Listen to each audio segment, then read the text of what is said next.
Erkaklarda urug' nol bo'lsa, qanaqa tekshiruvdan o'tish kerak, qanday licheniyalar olish kerak? Shular haqida hozir tushuntirib beraman. Azospermiya erkak urug' suyuqligida spermatozod hujayralarini bo'lmasligi. Birinchi nima qilamiz? Birinchi siz gormon topshirasiz. Bunga FSG gormoni, testosteron va mayagizi hajmi tekshiriladi.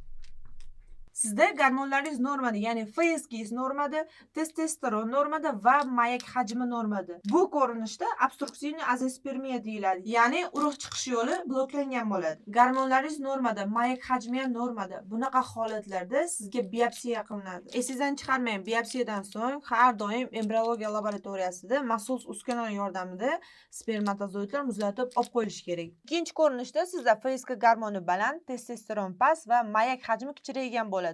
Bu holat obstruktiv bo'lmagan azospermiya deyiladi. Ya'ni sizda mayakdagi hujayralar ishlamayotganining belgisi. Testosteron past bo'lishi mayakdagi lezi hujayralar yaxshi ishlamayotganidan dalolat beradi. Shuning uchun FSG baland bo'lib ketadi. Testosteron har doim urug' yaxshi ishlab chiqarish uchun FSG ni kontrol qiladi. Bu ko'rinishda sizga biopsiya qilinmaydi. Bu ko'rinishda siz gormonlarni o'rnini bosuvchi gormon terapiya olasiz. Uchinchi ko'rinishda FSG gormoni past, testosteron past, mayak hajmi ham kichraygan. Bu holatda gipofiz bezida, ya'ni bosh miyadagi hamma gormonlarning ishini boshqaradigan gipofiz bezini funksiyasi ishlamayotganini ko'rsatadi. Bu holatda o'rinbosar gormon terapiya olinadi va yana ingibin B estrogen, testosteron FSG gormonini kontrol qiladi. Chunki FSG gormoni sertoli hujayrasida urug' pishib yetilishini ta'minlaydi. Karyotip genetik tekshiruv bu sizda irsiy xromosoma kasalliklari azospermiyaga olib kelganmi yo'qmi aniq tekshirib beradi.